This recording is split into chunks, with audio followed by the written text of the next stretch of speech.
दोस्तों ये दुर्गापुरी की ब्रांच है दल्लोनी अर्बन कोऑपरेटिव सोसाइटी LUCC, जिसका कि अभी उत्तराखंड में एक प्रकरण सामने आया है और इसी के चलते कई बार दुगड्डा में ऋषिकेश में और पौड़ी में लोग धरना प्रदर्शन कर चुके हैं, लोग बवाल कर चुके हैं। और यहाँ पर आज दुर्गापुरी जो ब्रांच है यहाँ पर भी लोग इकट्ठा हुए हैं और ये इनके पैसे जो गबन किए गए हैं, जो घपला किया गया है, ये उसके तहत ये इनसे ये चाहते हैं कि इनका पैसा इन्हें सकुशल दे दिया जाए। परंतु जो सोसाइटी है, उनके जो संचालक है, उनके द्वारा कोई भी एक महीनों बंद रहता है, खुलती नहीं, ठीक तरीके से आश्वासन नहीं मिलता और जिससे कि जनता परेशान है। तो शासन प्रशासन से अनुरोध रहेगा कि अभियुक्तों को गिरफ्तार तो आपने कर दिया है, परंतु इनके अगेंस्ट कोई कार्रवाई भी हो जिससे कि जनता का पैसा जल्दी से मिल सके और जनता को राहत मिले। फोटो वाले गिरफ्तार नहीं हुए सर अभी। अंकल जी, आपसे जानना चाहेंगे कि कितना पैसा आपका फंसा हुआ है? मेरा है करीब 40,000 के लगे, 40,000 रुपये। अच्छा, और कितना टाइम हो गया है? 2 साल। देखिए, लोग उम्रदराज लोग तक परेशान हैं, बच्चे बूढ़े सब परेशान हैं। अब किसकी ये जिम्मेदारी बनती है, किसका ये काम होता है और कौन ये पैसा गबन करके जाता है, ये तो वक्त ही बताएगा। कि जो 5 अभियुक्त गिरफ्तार हुए हैं, जब उनसे पूछताछ होगी और जांच बैठेगी तो तभी जाके खुलासे होंगे कि ये इसका मास्टरमाइंड कौन है और क्या ये कार्यक्रम पूरा अंडरग्राउंड तरीके से चल रहा था, जो कि जनता के समक्ष अभी तक नहीं आ पाया है। पौड़ी SSP लोकेश्वर सिंह के द्वारा जो 5 अभियुक्त गिरफ्तार किए गए थे, उसमें कहा गया था कि उत्तराखंड से 92 करोड़ की ठगी सामने आई थी। और अगर आप उसको देखें कि पूरे इंडिया के लेवल पर देखें तो लगभग 180 करोड़ का ठगी सामने आई थी। और इसी उसमें पौड़ी SSP लोकेश्वर सिंह के द्वारा टीम गठित की गई और ये LUCC कंपनी पर कार्रवाई की गई। तो चलिए, जो यहाँ प्रत्यक्षदर्शी हैं और जो ये भुक्तभोगी हैं, जो ये झेल रहे हैं, उनसे जानने की कोशिश करेंगे कि क्या कुछ ये मामला है। नमस्कार सर। ठगी का मामला है, कर रही हैं LUCC वाली। तो उसके बाद हमने लास्ट जो हमारी किस्त जानी थी वो हमने जो है नहीं दी और हम अपना जो पैसा जमा किया था उसको फ़ोन द्वारा, ये जो इनकी संचालिका है उनको फ़ोन किया था। तो उन्होंने बताया कि भाई दिसंबर तक आप जाओ। उसका आश्वासन दिया कि हमें हमने परसों बोला कि हमें लिखित रूप में दो, तो उनके हस्बैंड बोले हम क्यों लिखित रूप में दें, हमें तो अपना पैसा वापस चाहिए ना, अन्यथा फिर हमें कोर्ट की शरण लेनी पड़ेगी। और उनके द्वारा आपको कहा गया कुछ? हाँ, हमारे को ये बोला कि भाई मैं 1 महीने की प्रेगनेंसी है मेरी, और अगर हमारे को दबाव दबाव डालोगे और मेरा कोई अनित हुआ है तो उसके जिम्मेवार हम आपको बनाएंगे। उसमें हमारा क्या, हमारा तो पैसा गया है ना। महीने में 1 दिन खुल गया, नहीं खुला नहीं तो बंद ही रहता था। ये अपना कंस्ट्रक्शन करवाते थे, जाते बोले अभी आ रहे काम, उसके बाद। कितना पैसा था हमारा? लगभग 36,000 के लगभग, यानी 11 महीने का हमारा। जी, सरोजिनी बिस्ट है उनका नाम।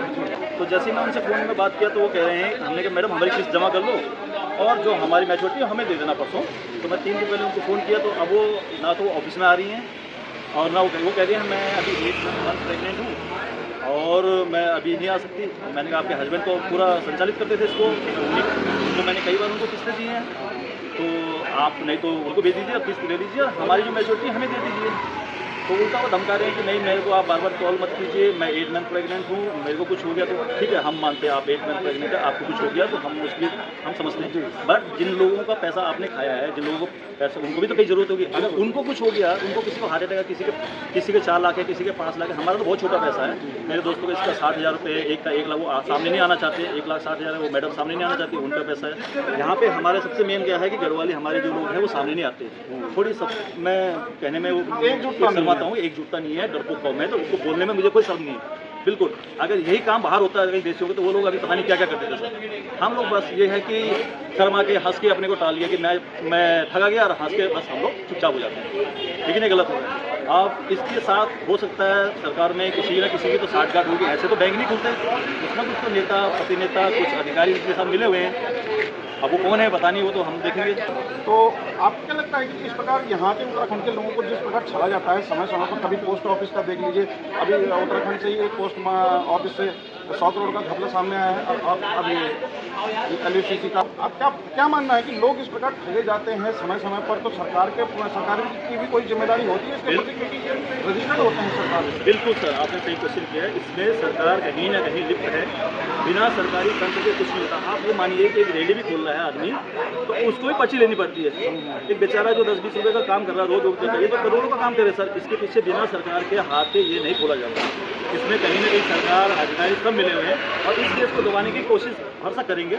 और मैं तो मोदी जी से यही गुजारिश करता हूँ, हम तो कट्टर बीजेपी वाले हैं। हम तो मोदी जी से तो बाद में करेंगे, पहले अपने CM साहब को। हाँ, मैं मोदी जी से जो CM साहब उनसे गाइड करूँ, क्योंकि मोदी जी ने बोला था ना मैं खाऊंगा ना खाने दूंगा।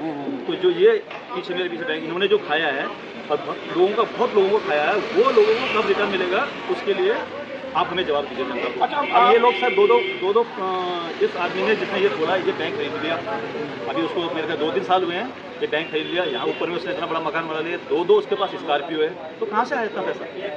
ये सारा गरीब जनता का पैसा है सर। आप क्या कुछ बोल के आपसे ये पैसे वगैरह जमा करवाते थे कि मतलब जैसे कि आप पैसे जमा करते थे तो ये कुछ प्रलोभन दिए जाते थे कि हम ये करेंगे, ये ट्रिप देंगे या आपको यहाँ घुमाने के लिए या गाड़ी का, ऐसा कुछ था इसमें? सर गाड़ी का जो इन्होंने जो प्रलोभन दिया है वो अपने एजेंटों को दिया है, जो इनके एजेंट थे। मुझे भी बोला गया एजेंट बन जाओ तो आप जितना लाओगे उसमें आपको कमीशन मिलेगा। तो हमारे पास तो इतना टाइम नहीं है सर कि मैंने कहा एजेंट बन जाऊँ, तो कई लोगों को इन्होंने प्रलोभन दिया। हमें तो ये बोला गया कि आपका पैसा हम लोग 5 साल में डबल करके दे देंगे, और हमने कहा 5 साल तो नहीं, लेकिन 7 साल बाद जैसे हम लोग दे रहे हैं पैसा, तो 7 साल में ये हमें अच्छा इंटरेस्ट का प्रलोभन देके इन्होंने किया है।